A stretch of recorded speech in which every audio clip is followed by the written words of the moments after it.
That's what she said. I'm about to let it rip, and here it goes. The ripping will begin with this question, which is: it's a four person band. The Snozzberries are on the road with Asher, Paul, yourself, and Ian. Who has the most entertaining farts? You know by now. I know you know. The most entertaining fart is probably Asher. Asher's definitely the fart master of the van, I'd say. And No hesitation on that answer. is it the context or is it the quality of the farts themselves? I think it's the attitude, which is like just total like nonchalant, just let him rip, kind of thing. Do you feel like he Not a whole takes lot that of like approach with his bass lines? yeah, totally, like I think they just flow like really swiftly, um and like, they yeah, like a fart. But like a I good, like it sounds better though. Like sonically it's more interesting. I agree, but like a really assertively delivered fart. Yeah. Yeah. Definitely no holding back. Yeah, I mean his playing is very nimble. It is very swift. I can see how the like very the attack and release is delicate in a certain way that it's like, there's a certain, shall I say, a flap to it. Okay. Okay. Yep. Yeah. I think the flapping is important, like in both a fart and in if you're taking a solo, like there's tension and release. There's moments of spontaneity, like you're not sure when it's going to happen. And then, you just kind of look over and it's like, there it is. Exactly. Well, it's the envelope opening and closing again. Yeah. Yeah. Do you use a lot Such of is life. envelope pedal in your solos? I got rid of my envelope filter. Well, I still have it, but it's not on my board. Got rid Hold of on, my I gotta envelope do a filter and reaction shot so that I can have a good thumbnail.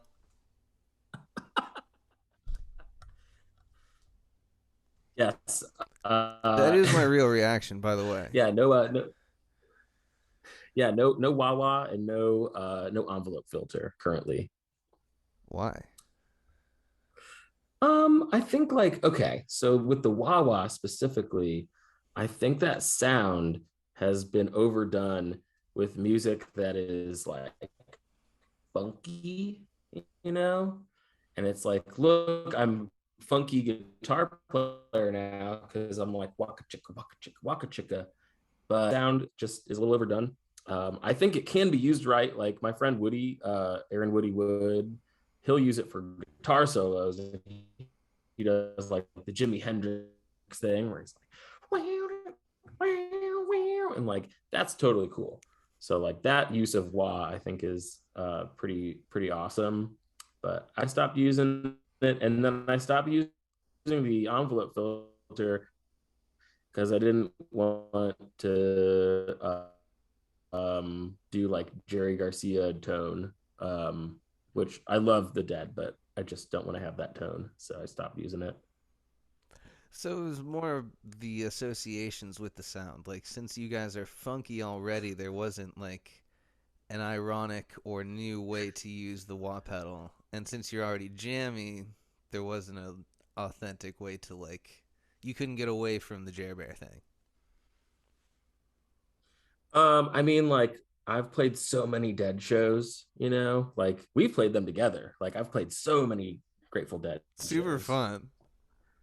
Um,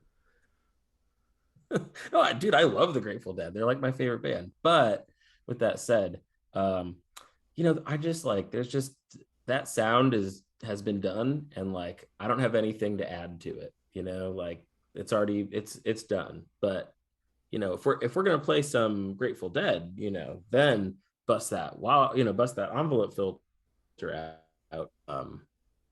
But it's just not really the sound I'm going for right now.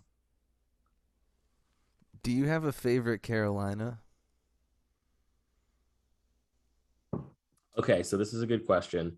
Um, so Carolina, North and South, of course, two of them, that I know of at least. But Cackalack or Kakalaki is the term used to describe the Carolinas. But you know what I've discovered over the years of looking this up, I got very interested one year. Kakalaki actually, um, the real description of it is for North Carolina. And you know, everybody from South Carolina gets really upset about this. They're like, "Oh no, it's North Cackalack and South Cackalack." And I'm like, "No, no, I'm sorry. Kakalaki very specifically applies to North Carolina." So I'm really sorry to my South Carolinian friends, but y'all are not Cackalack. We are Cackalack. Y'all are South Carolinians. Anyway, I think they're both great. South Carolina has Charleston and Folly Beach, and I love those places. Greenville, South Carolina is really fun. But North Cackalack, I mean, what could be better? That was a really satisfying answer, and a fact that I didn't know. That's on par with the. Did you know that Brunswick stew actually comes from a place called Brunswick? Do you remember this? Oh, no, I didn't know that. There's a plaque. At the very least, there's a plaque.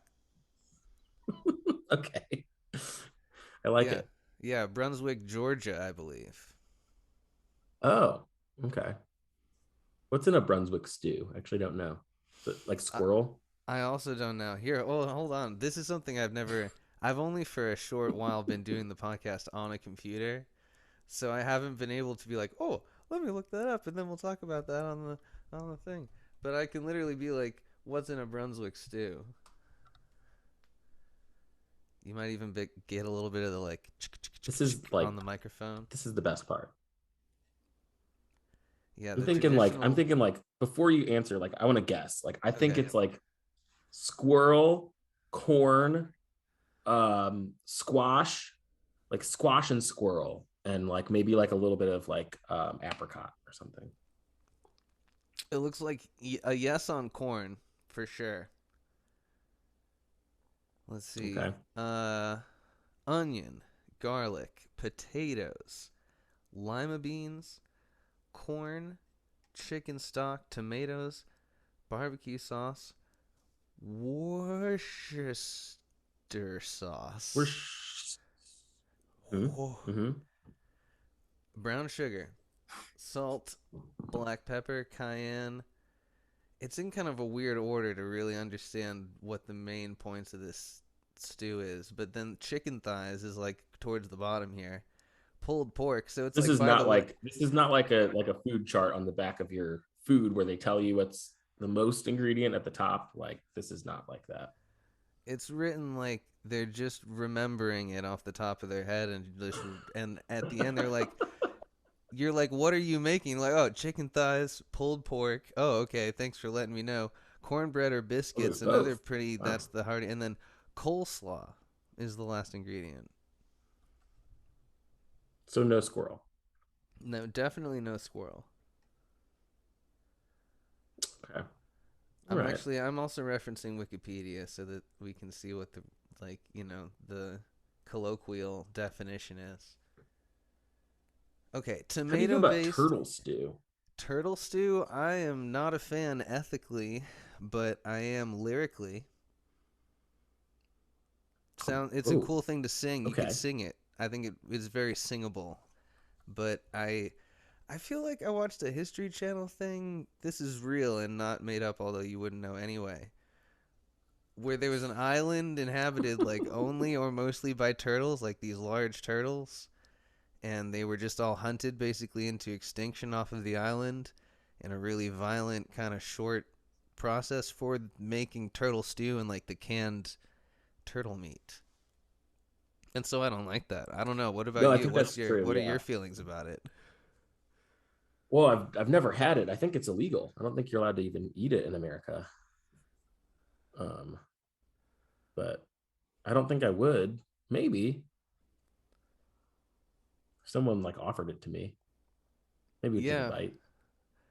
One time someone answered a question, they said turtley, and I said, no, I wasn't even about that. But yeah, man, so I gotta know, is the sound fusion or is it fission? Mm. So like fission is like things blowing apart, right? Totally. Turtly, if And I may. fusion is like things coming together. So like I would say that much like the Big Bang, it's it's both, right? Because like the Big Bang, everything like fused together and then it like fissioned out, right? I'm not a scientist, but that makes sense to me. Like that seems right. So I think that's kind of what the sound is. It's like it's all fusing together, but then it's also very explosive and it's like, like that. Trey Anastasio said once in an interview that it's difficult to sing and play at the same time. Do you agree with this? Yeah, yeah. I mean, I'd say it's like you have to learn how to do it. Yeah, some songs are harder to sing than others when you're playing.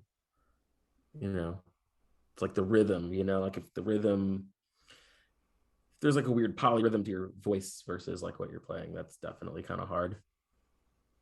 And polyrhythms are rhythms that you learned from your friend named Polly. No, it's you learn it from your polyamorous friends. Oh, exactly. Well, in Asheville, I'm sure you have plenty of those. I think if you throw a rock, you'll at least hit three poly people. It's a very open-minded city. How do you feel about covered bridges? Covered bridges. Like like when you're driving or Architecturally. well, I feel like they cover a lot of space. So I'd be for them. I'd be pro covered bridge. That's good. Hmm. What about the game bridge? You play it with I cards? never learned how to play bridge. It's so like, but you can bridge a card like like me bridge them. Like that's cool. Can you do that? Not well, but yes, but not well. Like it's not going to be 52 card pickup, but like, some people are like they could do that like at bridges, but I can't do that.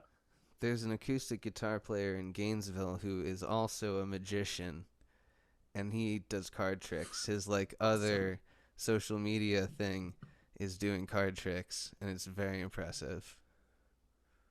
That's awesome. That's what we got going on in Gainesville. I like. I mean, dude, I just saw a street performer here in Asheville, and he was on a what do you call those like boards with the hoverboard things, like with the wheel in the middle? With the single wheel, Yeah. I believe that's called a one wheel. Okay. Well, so he's on a one wheel with the ukulele, and then he's got like his dog like just on his head. I don't really know what the act was, but it was kind of cool. I liked it. So he and the dog were a busking team. I don't think the dog reaped any of the benefits. I think it was more of a exploitative kind of thing. Like I feel like the dog was kind of being exploited a little bit for some kibbles and bits. Interesting. I hope he at least got some kibbles and bits out of the deal.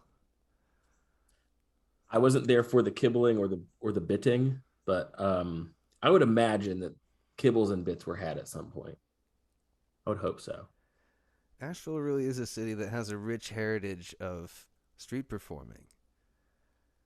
Yeah, yeah. My buddy Mark used to be like the like top street performer. He did like looping violin. He still does it sometimes. Um, but yeah, I mean, like I've been here for 7 years, and it's kind of gone. Like the street performing has kind of like gone a little bit downhill. Like it's not as popular as it used to be. Really, the departure of Abby the Spoon Lady, who everybody knows about Abby the Spoon Lady. Um, you know who I'm talking about? I do. I wasn't aware that she departed Asheville, but somebody in Gainesville actually asked me once recently, "Have you ever heard of Abby the Spoon Lady?" And I was like, "Yeah, I used to live in Asheville, and she's part of the Really? heritage and the story of that." Yeah, it was a really interesting opportunity to say yes, I was there, but I didn't know she left. Yeah. So for your viewers and listeners who don't know, Abby the Spoon Lady plays spoons. And she also rings bells with her feet while she's playing the spoons. Um, so it's actually a really cool street performing act. There's like a lot of bells and whistles would be kind of the way to describe it. Yeah. Are you pro bells and whistles or anti generally? Um. Okay. So what's that instrument, right? Where it looks like a key, it looks like an organ, but then you like pull on like all the like levers and like twist the things and like honk the horns. Like, do you know what I'm talking about? I know exactly what you're talking about, but I wish I knew. I wouldn't even know what to look up. I don't know what they're called. Whatever that's called, I really like that instrument. Like, I was actually thinking about taking it up. I was gonna like stop playing guitar completely and just learn how to play that, because like, who's doing that? Nobody's doing that. Like, I could corner the market of being the guy who plays the weird, or you know, the horn honk's kind of the best part. Absolutely, and you could go awooga. Yes, it goes auga, and then it's like ding dong ding, and then you're like auga, and then you like it does that too. I don't know how to describe these sounds like without it's very onomatopoeia, you know. You nailed a lot of them in a short period of time. I can't even think of what else they would be. I mean, because especially the that would have been the next one, and you got that one in there. And yeah, the ding dong, like the train is a common type of Yeah, like sound. how would you spell that? So like if you were gonna spell that sound, like how would you spell? For me, it would be like a lot of V's, but the font size changes. I don't know. Am I allowed to change the font size? Yeah. Oh, yeah, totally. Then yes, that's how I would do it. How would you do it? Would it Very have other avant-garde. letters besides V? I think there'd be some R's, you know, like you know, but Yeah, like the yeah, mouth shape is uppercase, definitely lowercase, R. ver, you know. Actually the original VR was like that's what it came from. Really? I did not know this. It's I actually learned this fact recently. So they were gonna call VR, um, but then they realized that like people wouldn't understand how to pronounce it, so they had to call it VR. And then they were like, well, we're gonna actually think of like what it could mean. But virtual reality, that came later. Like that was like they thought of that after they decided to do, but like they'd already copyrighted it. So they couldn't change it. Does this have anything to do with the virtual band The Vers? Wait, are they virtual? Tommy Ver and The Vers, yeah. They're 100% I virtual. love. Wow, never knew that. I'm kind of a fan, you Yeah, know. they do a really good cover of Virtual Insanity. Yeah, yeah. Their album Virtue, I really like that one too. It's a good album. Yeah. Yeah, they take the hat off and there's underneath there's just more. Yeah, that band really mastered the sound, you know. Like a lot of inspiration was taken from them for that. Yeah. Yeah, they really took it to new heights because there was like in terms of sounds, like the 808, the triangle, the timpani, Hmm. the Yeah. for me it stops there. What about the 909? I am a fan of the 909. Hmm. It's actually there's a song called Mine Oh Mine by the Verse Okay. that they actually didn't use Yeah. the 909. For political reasons they were against the use of the 909. 909 is kind of edgy, you know. A lot of people can't handle it. Really edgy. The edges of the sound are very pronounced. It has to do with the way it attacks the envelope. Yeah, and then also the Edge from U2 helped popularize the 909 and its edginess. That's true. That's also, I think, the reason that, and I thought, and maybe I don't even know where I read this, but I thought that part of the reason that you stopped using the envelope pedal was in solidarity with the Edge. Not because of politics, but specifically because I believe personal reasons of your relationship with the Edge. Um, Is it true well, that you and the Edge are in a we polo club together? You guys both love polo. Is this true? yeah, a lot of people, I haven't really told a lot of people about this because like, you kind of have to maintain like a certain air about you, so that people don't judge you for your private interests, like I don't want people to think I'm some kind of like bougie polo guy. But yeah, I got really into playing polo. I saw the Edge playing it on TV one day, and I was like, damn, I really want to learn how to play polo. So I just ended up going to the polo club, and I rode the horse. I got the big mallet. The mallet's much longer than you think. It's a large mallet. I mean, it's sizable. It's at least 5 feet and 7 inches long. So it's about as tall as a human, you know. But you're up on the horse, so like you don't like really think about how tall it is, and then you smack the ball. And so then one day I finally got to meet the Edge, and we played polo together. And we have a little polo club. We get together every, I'd say like probably like every 3 or 4 weeks. And we just talk about delay pedals and play polo together. It's kind of cool. Wow. So, do you guys ever talk about the lineage of founding fathers, for instance, that played polo that were also musicians? Because it's not, you guys haven't been the first. I'm sure it Mm-hmm. won't be the Mm-hmm. last of just very influential people who have, swung the mallet, as they say.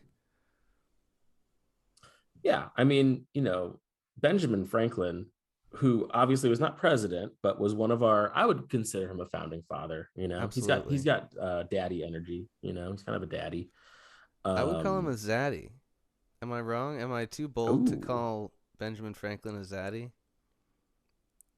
I'm actually not sure what that means, but yeah, I think you're right. I think that's It's like probably more. It's accurate. daddy, but like more, but extra of it. It's like some zazz, like a little Yeah, like definitely. Yeah, take Zaz, daddy, blend it. That's how I use it. zazzy, very zazzy, But yeah, a polo player. zaddy. That's actually, I think, where we Okay, get the yeah, word I like it. polo is Benjamin Franklin. Yeah. Um, yeah. So like he really loved this is like a lot of people don't know this, but I was a history nerd for a while. And so one of the things that I studied was Benjamin Franklin. And there's a story about him that a lot of people don't know. It's like really into explorers, people who navigated the seven seas. Like why do we even call it the seven seas? Like he found out why. It's because if you spell ocean with seven seas, then you'll eventually reach the bottom.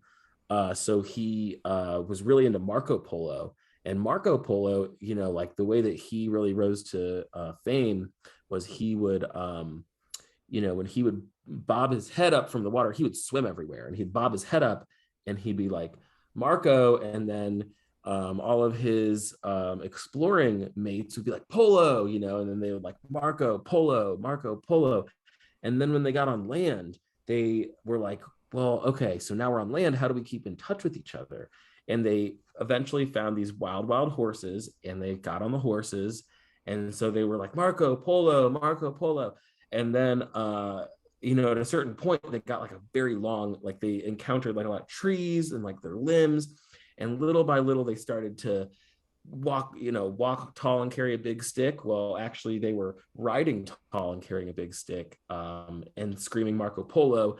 And then one day they actually hit a turtle with the stick on accident, and they had to turn it into turtle stew. So this is also the origin story of turtle stew. I know we're kind of coming full circle here. Turtle stew. So they hit the turtle, long polo stick. Um, they felt bad, but the turtle stew became popular. And then they started to realize, wouldn't it be fun if we started to hit things that weren't turtles with these? And so then they started by saying Marco Polo, but they realized like we can't call this game Marco Polo because that's Marco Polo. So instead they just called it Polo. And Benjamin Franklin was really like this was a very influential on his discovery of electricity, of him going to whorehouses in France.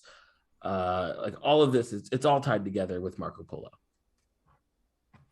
That's true. Also, bifocals were so he could cheat at Marco Polo, I believe, because it looks you can't really it obscures the view of the eyes, Yes. so it's hard. Especially the water gets splashed on the glasses almost immediately when you start playing Marco Polo. So you're splashing around. You have a little peeky. Nobody really knows.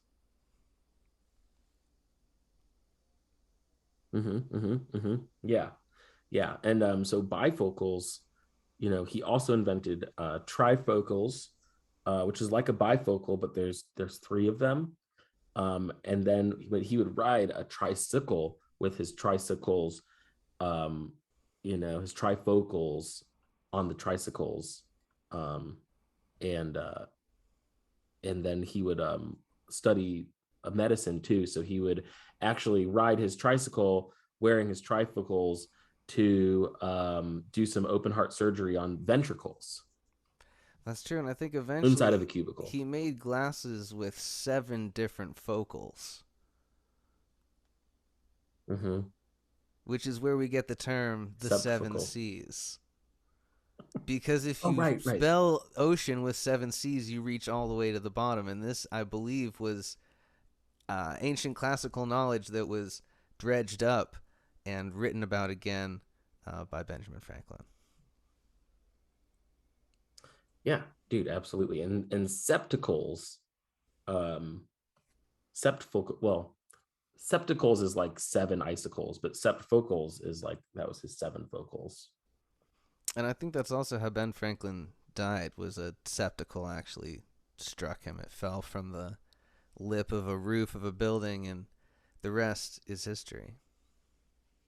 Yeah, of that whorehouse in France, actually. Right, that's true. That's where he spent many years of his very historical life, and that's where he made a lot of his Mm-hmm. foundings. That's where he had a lot of his foundries also. This is because metallurgy also, as you know, was a passion of Ben Franklin. I think actually silver smelting. Am I remembering that right? Do you smelt silver or Mm-hmm. can you only smelt gold? Oh yeah. You can smelt, and you can also there's a brunzing process you can do as well. Mmm. How do you bruns? I think I've brunned before, but I don't think I did it intentionally. There's a couple of steps to the brunzing process. The step one is you must apply the bruns evenly, a nice even coat of bruns. And then step two is you have to put it inside of the brunzer. Um, and then step three is you have to form the bruns into the bruns shape. Um, and How long then do you bruns it it, before it's yeah. formed?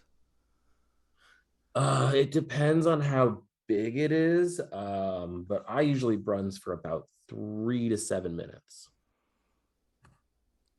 Do you bruns at night or do you bruns in the sun?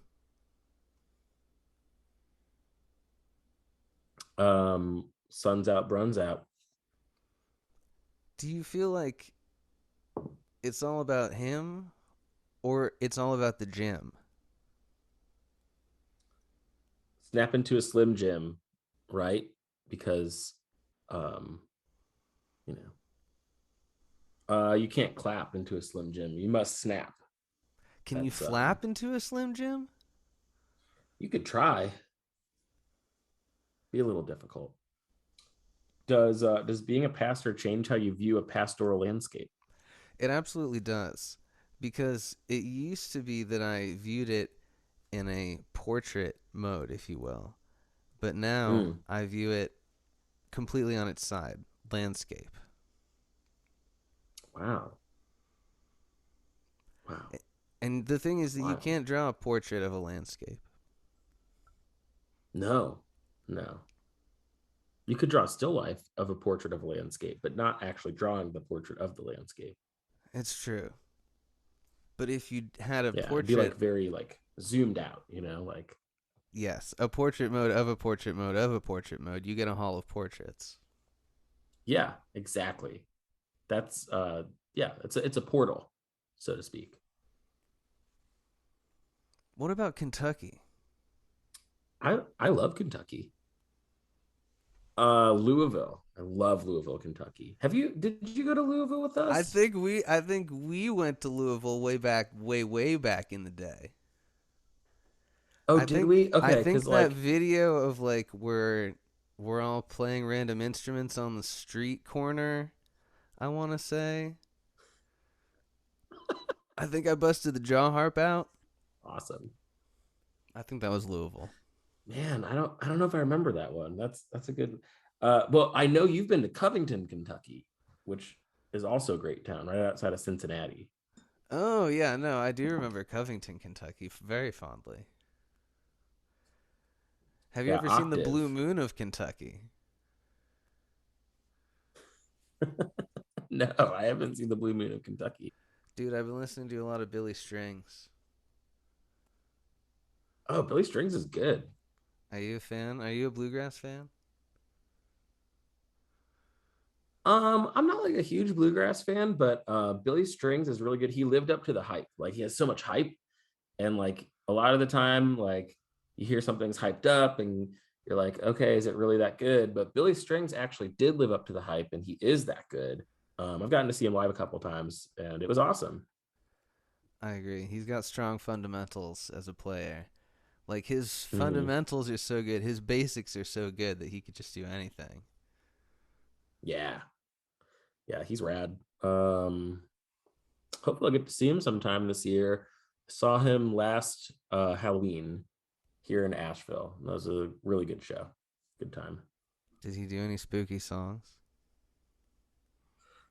No, actually, he played "Goodbye Yellow Brick Road," which was really pretty. Wow. Um, I know, like actually he did. It was like I was like, whoa, okay. I forgot that I liked this song a lot. Like, well, it's a great song, Elton John. He also did. There's another cover he did that was really good. I think Samson and Delilah. I don't know. He did some heady bust outs. It was a good show. It was good. I feel like that's an artist that you could say is fusion and fission. He's busting it up, but he's also like melting it together. Yeah, I've definitely had some meltdowns at like good meltdowns at a Billy Strings show.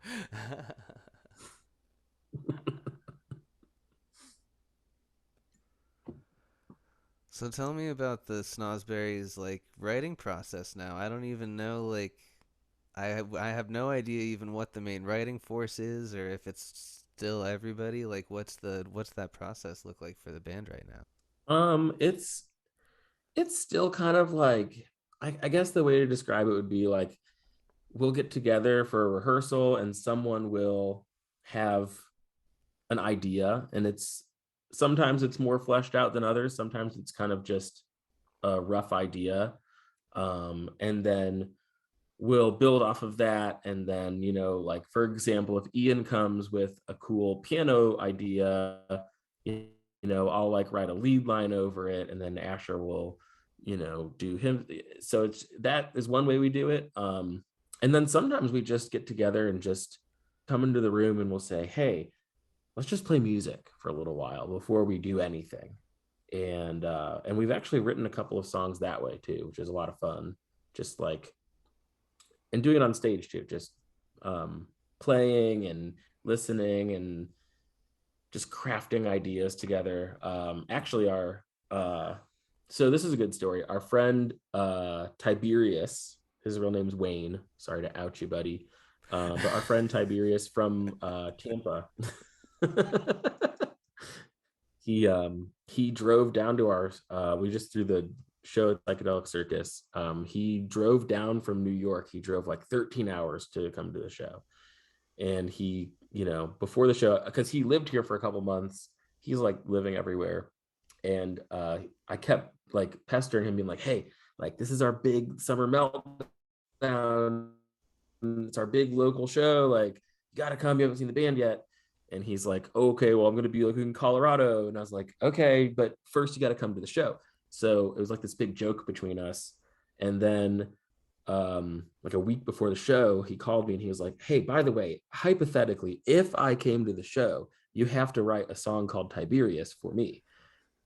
So that was right before we got into a rehearsal. So we get into the rehearsal room. I'm like, guys, Tiberius is going to drive down to our show. Like, hypothetically, he might. So, like, we have to have a song prepared just in case he comes to the show. And so Asher just started playing a bass line. And then I wrote a guitar line over it and we just started jamming on it. And that was like 2 days before the show or something. And then he was at the show. And so then we played it for the first time at the show. We've actually played it probably 3 or 4 times since then.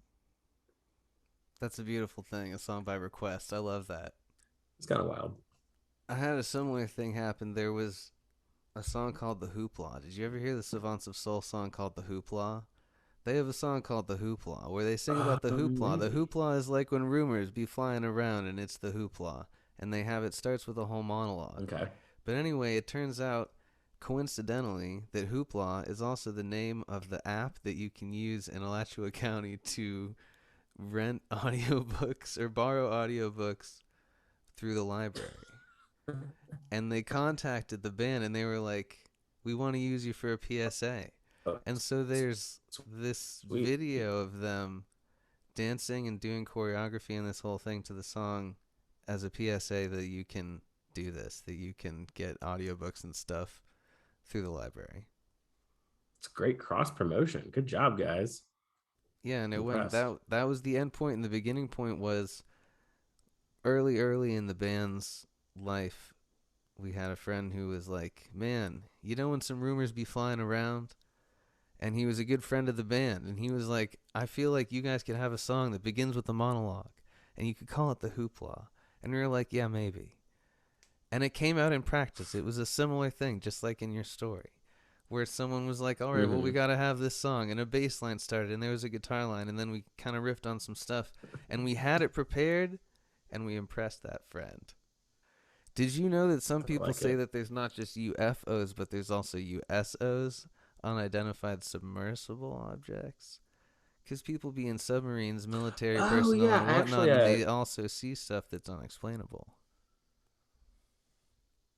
yeah, I've heard that like there's more aliens in the ocean than there are in the sky or something. I don't. I mean, statistically, that's not possible, but maybe like in our personal, you know, grasp, that could be possible. That's a good point. Space is way bigger than the ocean. Especially if you don't have the seven C's. It's true. You will never reach the bottom. Well, and the Because, Earth is flat, so you can't reach the bottom. yeah, but if you did, it would be turtles all the way down, which is how you make the soup. Mm-hmm. Yeah, that's why the Earth is flat, is because you think you're gonna go through, but actually you just get to the turret. Yeah, turtles do. Right, you get down to the stew layer. Mm-hmm. Churns away, getting brunsed by the sun.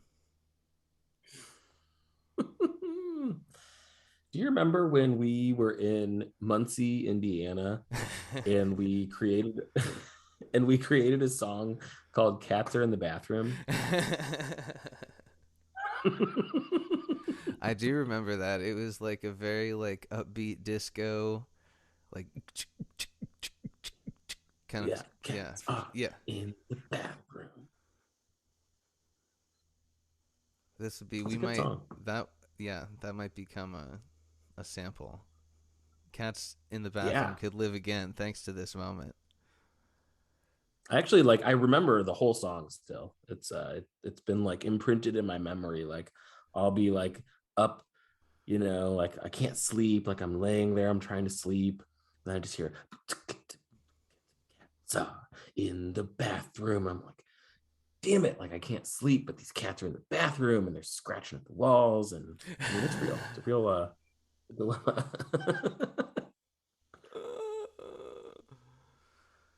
Oh man, I do. Ooh, okay. You ever think about like cymatic patterns? Like they do the experiments where there's a square piece Okay. of metal and you put different frequency vibrations into the metal and it makes different shapes. Mm-hmm. You pour sand or some other kind of thing on it so you can see the shapes. You're with me so far? Mm-hmm.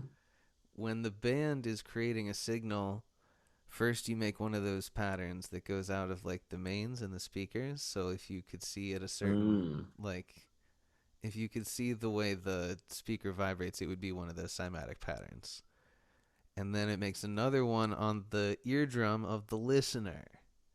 And it's all Whoa. it's condensed in this little teeny drum because the eardrum is not very big at all. Dude, it's like a Patronus from Harry Potter. Like it's like it emits the emits the like weird geometric pattern and then it like gets inside your brain like a maggot, you know? Exactly. That's what the How song come there were Maggot no Brain was maggot about. Patronuses? I Yeah. bet there is. Like J.K. Rowling never wrote about it. Also, we share a birthday, me and J.K. Rowling, who also shares a birthday with Harry Potter. This is all very like, you can look this up. This is true. This is on Wikipedia. We all share the same birthday. So you're all Leos. Am I wrong about that, Leo? Oh, yeah. I'm so much of a Leo. Interesting. And you, if I remember correctly, are an Aquarius. Oh, you're close. I think you're one off. Oh, no, you're Capricorn. You're a Capricorn. You got it. Yes, yes, yes, yes, yes, yes. Yeah. It's true. Yep, that is my season. I always end up writing and releasing a lot of stuff around Capricorn time. That's like the witching hour of my Mm. Capricorn fishy goat people. I'm about to do a children's musical about ancient Egypt. Mm-hmm. Like not creating one, but putting one on at this school where I work. Do you feel like ancient Egypt or Okay. ancient Greece? Really cool Western philosophy. So I love that. So like I'm super into all of that. You know, Symposium is like amazing. Anything by, that era. Dionysus, big fan. But I will say ancient Egypt has the aliens and the magic. They did enslave my people, so kind of not super into that aspect of ancient Egypt. But there's also a lot of really cool things about ancient Egypt. Lots of magic going on. Do you want to be buried in a pyramid? Yeah, why not? Do you feel like they needed help from the aliens to build the pyramids? Or do you think man is capable of just like knocking it out with ingenuity? Maybe ingenuity that we don't even have access So to today. I think that actually I was talking about this the other day. This is I'm going to mention some plant medicine very quickly. So this is still going to keep it PG-13, but mentioning plant medicine for a second. Please. I think that the aliens really started out as, and maybe always will be, fungi, right? And like specifically psilocybin, you know? And so, like, I think that the alien spores came down and that people ate them. And that's how we gained knowledge, right? And like gained like critical thinking and self awareness. So to me, like, I don't know. I mean, like, I'm sure there's like intelligent alien life forms that are more like a physical being too. But like, I mean, okay, also, gonna spiral out for a second. Octopi definitely are aliens. Like 100%. There's got like Atlantis was ruled by alien octopi. Like octopus things. Like, is it octopi or octopus? I know this is like kind of like a weird grammatical thing. I think it can actually be either. I think this is one that I was surprised that it could be either one like cacti or cactuses. Hmm. But yeah, I think Atlantis is alien ruling, but they're octopi. Yeah, that's a theory. I love that.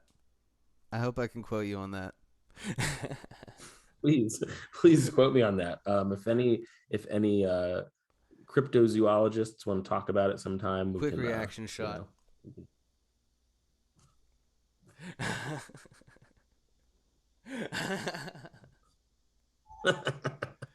That's a great one. Yeah.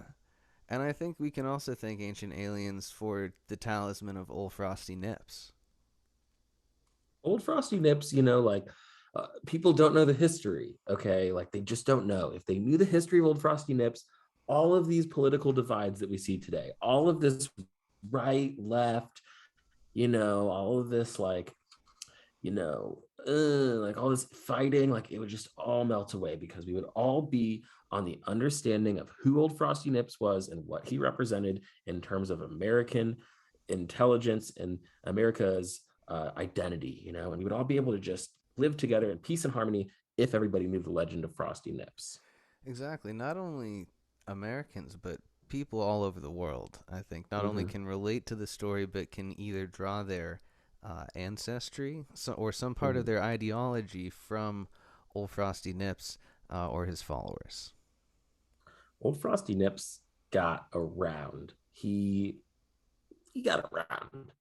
Yeah, his ancestry. He's like basically the Bob Marley of the tundra.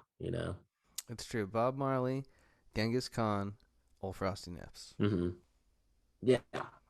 Dude, oh, Genghis Khan, not quite as many as old Frosty Nips. I mean, he was really like he was running some trains up there.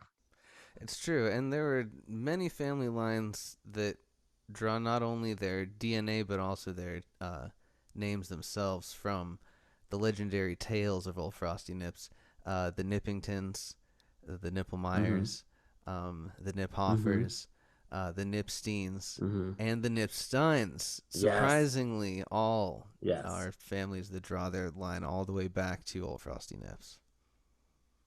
Mm-hmm. Mm-hmm. Yeah, absolutely. The Nipsterns, uh, the Nippolopolises, the Nipsies, the Ur Nipsies. Um, yeah, there a lot of them actually. Yeah, that actually, if you go back far enough, the Nipsterns were related to the Sterns, which are my ancestors. Old Frosty Nips actually also was Yes.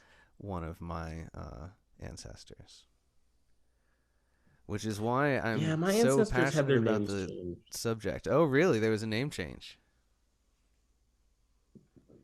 Excuse me. I don't actually know what it was before they landed here on the boat. They were Eastern European, so I'm sure it was like some sort of like Nipruski or something. Interesting. Do you feel like it's better to rock the boat or tip the boat over? Well, don't rock the boat. Don't tip the boat over. So Neither I one? guess, well, okay. You can rock the boat. Well, okay, here's what you really got to do. You got to rock the Kespa. If you rock the Kespa, then you can rock and roll all night. And then if you rock and roll all night, you can rock the boat a little bit, but don't tip the boat over. I'm about to release a live multicam video from our psychedelic circus show. That's going to be really cool. So that'll be coming out soon too. That's cool. That was like live painters. Did you have like acrobats or something? I feel like there was some other element. So this year we've done it twice now. This year we had live painters, art installations. We had somebody doing like polka dot, like psychedelic uh, uh, blacklight dots on people's faces and hands and stuff. Um, we had some projections on the walls behind us. And then we had a couple dancers. We were gonna have clowns, but instead I had like LED like juggler dancer girls dressed up as like kind of mime clown looking. And then the most fun thing that we did was we blew up about 500 balloons, and we hung a bunch upside down on the ceilings. They were kind of like like they looked like they were falling like backwards on you, like when you looked up. And then on the walls, we like stuck them to the walls, so like there are all these balloons just like randomly stuck to the wall. And then second or third song into our set, we had so Dr. Bacon opened the show, and so we had Jesse and Miles from Dr. Bacon come on stage with huge drop bags full of like hundreds of balloons, and they had a leaf blower, and so we like had them leaf blow the balloons like all over the ground, and it was insane. Like it was totally wacky. That's awesome, dude. Yeah, it was fun. So got video of that coming out probably in the next week or two. I'll probably put the video out. That's awesome. And like, what's the tour been like other than some great farts? It's been fun. Our band's name is Bessie. So Bessie's been crushing road. Um, it's been fun. Played out in Charleston and Charlotte. Played out in Wilmington, Wrightsville Beach. And then we're going to, let's see, next week we're going to Atlanta, Greensboro, and then the following week we're going down to actually we're coming down to Tampa, Florida, playing at Skipper's Smokehouse in Tampa. What's Asheville like now? It's like a lot of the same, and I mean it's changed a bit since I, it's definitely changed. It's still great. Like the reason that I like living here is the music community is awesome. Everybody's really cool. There's all these really great up and coming bands, and we're all friends. Like we all support each other, and we play together. Like tonight, our so like on Wednesdays I have a residency at One Stop. We have different guests. So like a couple weeks ago we had Felix Pastorius play, and then who you know him I'm sure from Florida, um, and he just moved to town. And then this week Kyle Travers from Brothership is playing with us, um, and Nick from Empire Strikes Brass is on the gig every week with me, and we just have different guests. So it's like it's just like one example of Asheville. Like we just all know each other and all hang out and play, and it's really fun. Well done. You have been awesome, and I will have lots of really awesome clips of you that will be dope. Hell yeah, man, that was fun.